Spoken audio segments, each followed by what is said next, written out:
Hello. After we argued, my fiancée texted me. I'm staying at my ex's place tonight. Deal with it. So I did. The next morning, I watched her completely lose it. My name is Bruce, I am 34, and I work as a procurement manager for a hotel group in Manchester. My job is structured, heavy on deadlines, and I am usually up before 6 because suppliers start calling early. My fiancée is Rachel, 31. We had been together for almost 4 years, engaged for 8 months, and living together in a flat I leased in Castlefield. We split bills unevenly because I earned more, but I covered the rent and utilities while she handled groceries and most of the decorating decisions. I am posting because what happened after our last argument was strange enough that even now I am not sure whether I handled it correctly or just efficiently. Rachel had a talent for escalating things fast. Not every disagreement, but enough of them that I had started noticing a pattern. If something did not go her way, she stopped arguing about the issue itself and switched to making the situation ugly. Sharp comments, cheap shots, dragging and unrelated things, then acting like I was cold for refusing to keep going. That night it started over something stupid on paper and not stupid at all underneath. We were supposed to finalize a deposit for a wedding venue that weekend. I had already told her twice I wanted to review the contract before sending anything, because there were penalty clauses for date changes. She said I was treating a wedding like a procurement bid. I said a contract is still a contract even if flowers are involved. That was enough to set her off. She accused me of stalling because I was secretly unsure about marrying her. I said that was not true and asked her to stay on topic. Then she moved to personal attacks, said I made every happy thing feel like admin, said living with me felt like being managed by middle management. I told her if she wanted a real conversation, fine, but I was not going to sit there while she tried to win by being nasty. That was when she grabbed her coat, stood by the door, and said she needed space. I said take the evening, cool off, we can talk tomorrow. About 10 minutes later my phone lit up. I am staying at my ex's place tonight. Deal with it. Not a bluffing kind of message. Not vague. Not sent to provoke ambiguity. It was designed to land exactly the way it landed. I read it twice, then once more, mostly because I wanted to be certain I was not filling in extra meaning that was not there. I did not call her. I did not argue over text. I just looked around our flat, thought about the fact that she had chosen that name very deliberately, and decided if she wanted me to deal with it, I would. By midnight, I was no longer waiting for her to come back. I was making a list. I did exactly what Rachel told me to do. I dealt with it. Not emotionally. Logistically. I slept fine that night because once someone crosses a certain line, the decision stops being complicated. Rachel knew exactly what she was doing when she sent that message.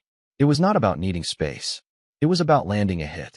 Saying she was staying with her ex was meant to provoke panic or jealousy or begging. Instead, it gave me clarity.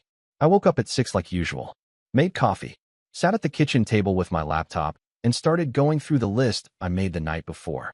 The first thing was the wedding venue. We had been talking with them for about 3 weeks, and Rachel had been pushing hard to lock it down quickly. They needed the deposit by Monday to secure the date. I opened the email chain, reread the contract once more, and then wrote a short response. I explained that we would not be moving forward with the booking and thanked them for their time. No drama. No explanation. Just a cancellation before any money left my account. After that, I emailed the photographer we had been discussing. Same message. We would not be proceeding. Then the florist inquiry Rachel had sent from my email. I closed that as well. By the time I finished my second cup of coffee, the entire wedding planning process had been quietly shut down. No deposits.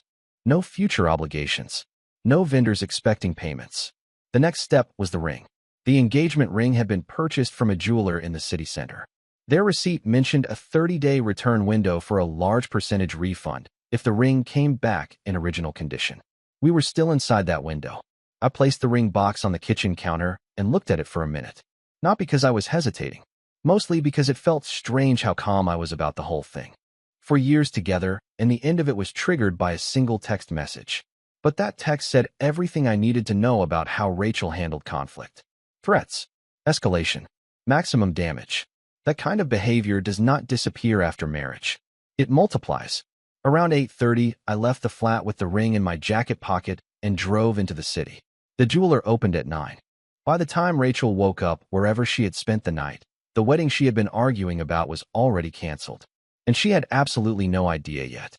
The jeweler opened right on time at 9. I was the first customer through the door. The woman behind the counter recognized me almost immediately. Not surprising since I had spent nearly an hour there a few weeks earlier choosing the ring. She smiled and asked how the proposal went. I told her it had not worked out and placed the ring box on the counter. She did not ask personal questions after that.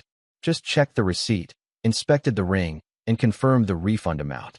Most of the money would go back to my card within 3 to 5 business days.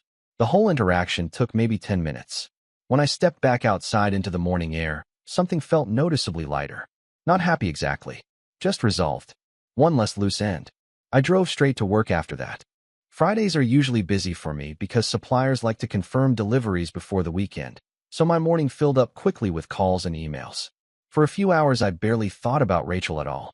Around 11:30 my phone buzzed. Rachel. I let it ring. Then another call 30 seconds later. Then a text. Are you seriously ignoring me right now? I finished the email I was writing before I looked at the message again. Nothing about it sounded like someone apologizing for the message she sent the night before. It sounded irritated, like I was the one creating a problem. A few minutes later another text came through. I hope you enjoyed your quiet night, because I did not sleep well at all. Still nothing about the ex. Nothing about the message. Just annoyance. I finally replied with something simple. Morning. I am at work. 3 dots appeared almost immediately. Good. Because we need to talk about your attitude last night. I read that line twice and leaned back in my chair. Rachel had spent the night at her ex-boyfriend's place after announcing it like a weapon, and somehow the next morning conversation she wanted to have was about my attitude. That told me 2 things very clearly. First, she still thought she controlled the direction of this situation. Second, she had absolutely no idea what I had already done. Her next message came in while I was still looking at the phone. Also, I will come home later, so do not start acting weird when I get there. I put the phone face down on my desk and went back to work. Because when Rachel walked through the door that evening, the first thing she was going to notice was that something in the flat was missing. And it was not subtle. I got home around 6 that evening. Rachel still was not there. That was not surprising. When she got into one of her moods, she liked to make entrances. Staying out late after an argument was part of the performance. It created tension so she could walk in and restart the fight on her terms. Normally, I would have spent that time waiting. This time I used it differently. Earlier that afternoon, I had stopped by a hardware store near my office and bought a stack of medium moving boxes and packing tape. Nothing dramatic. Just the kind people use when they are relocating. When I got home, I started packing Rachel's things. Not everything. Just the items that were clearly hers. Her clothes from the hallway wardrobe went first. Dresses, jackets, shoes. I folded them carefully and stacked them in 2 boxes. After that, I packed the bathroom shelf she used. Makeup bags, hair products, skincare bottles, all wrapped in paper so nothing leaked. The process was slow and methodical. No anger, no rushing, just sorting. By the time I finished the bedroom drawers, 4 boxes were sealed and lined neatly against the living room wall. I left the engagement photo off the shelf as well. That frame went into the last box. Around 7:15, I heard keys in the door.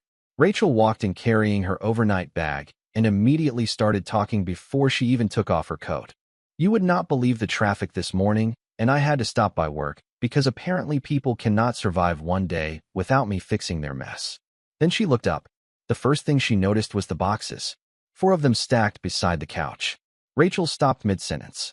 Her eyes moved from the boxes to me. Bruce, what is this? I closed my laptop slowly and stood up from the table. Your things. She stared at the boxes again like her brain needed a second to process what she was seeing. Why are my clothes in boxes? Because you said you were staying at your ex's place. The room went completely quiet. Rachel's expression shifted from confusion to disbelief. Bruce, stop being dramatic and tell me what you are doing.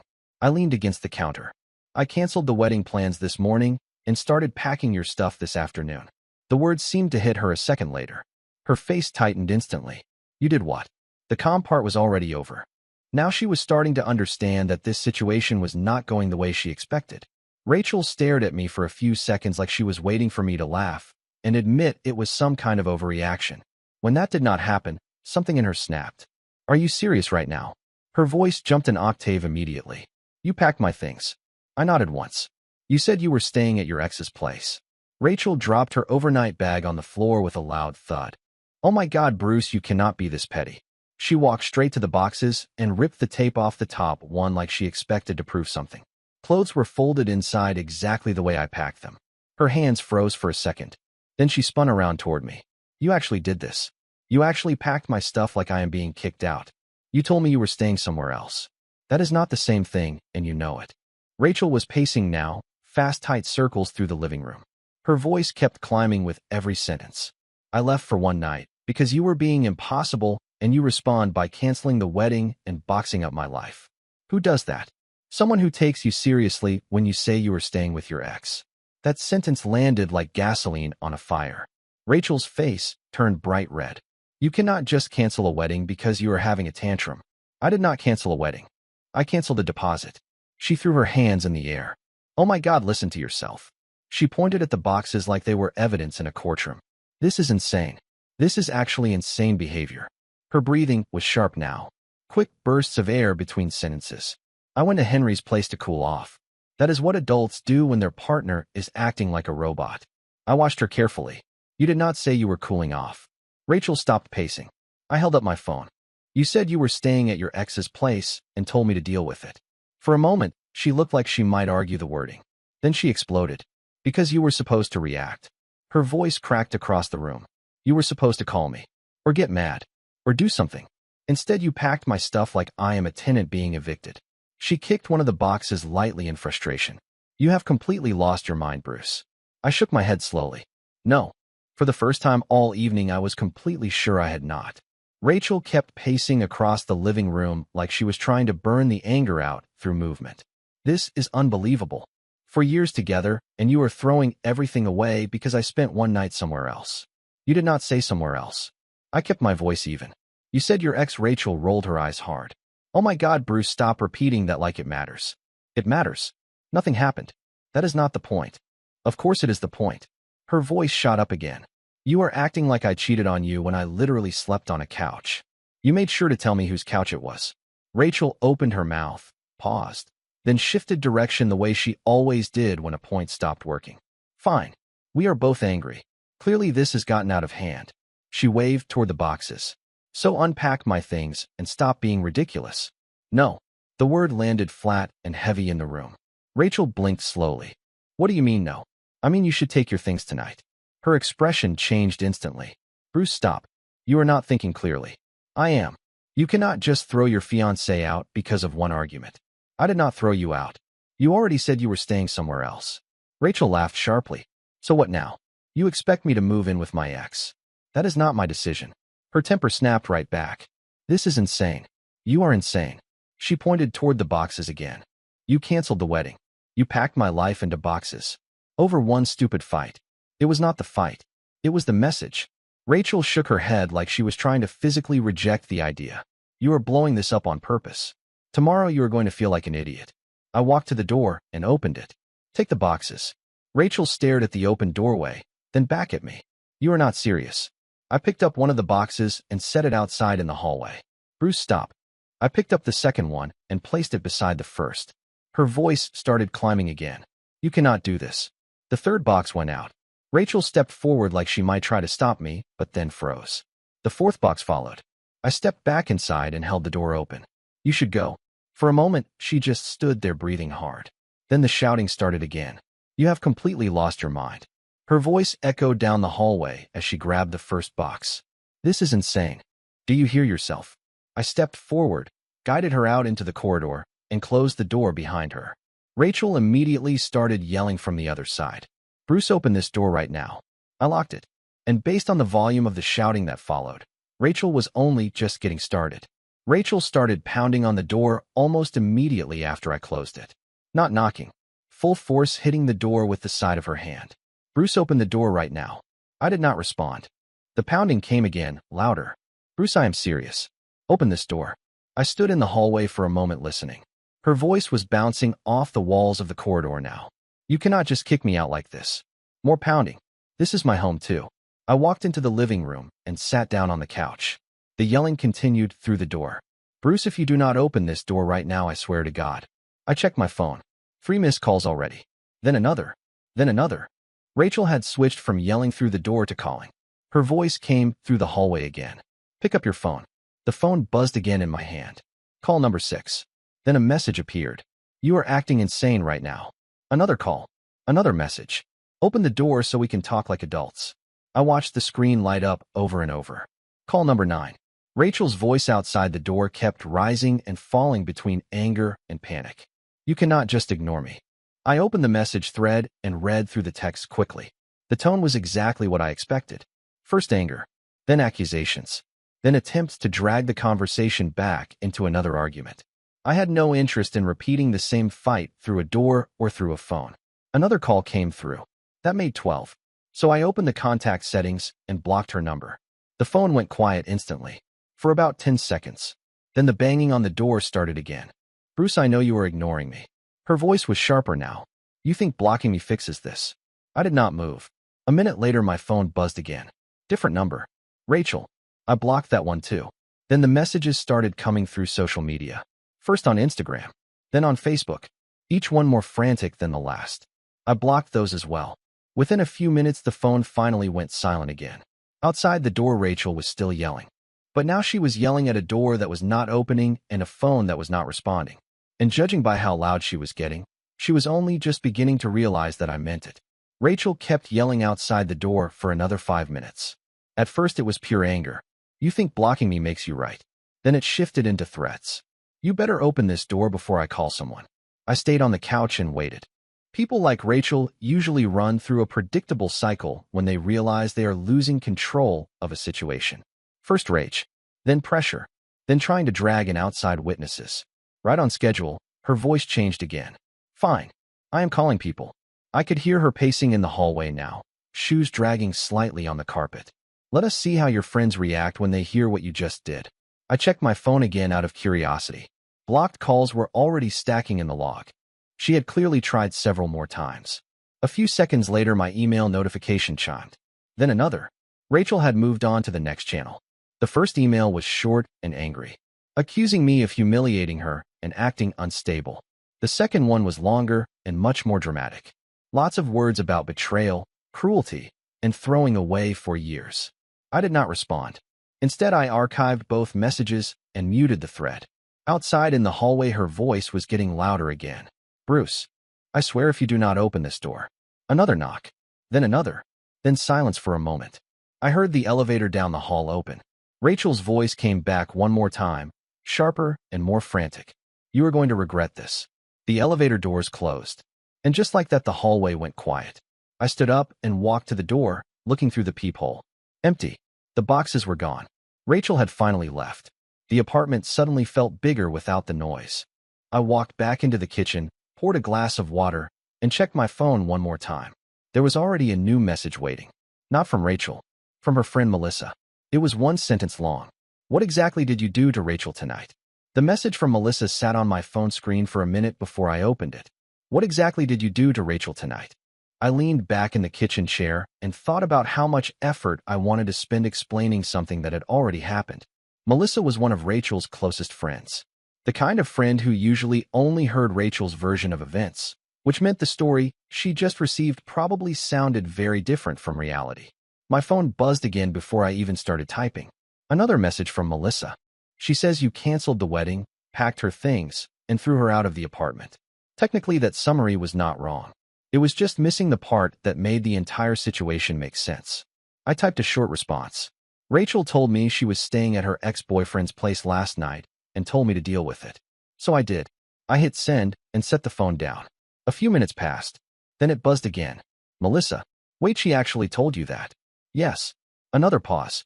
Then another message. She told me you overreacted to an argument. I typed one more response. Arguments do not involve announcing you are sleeping at your ex's place.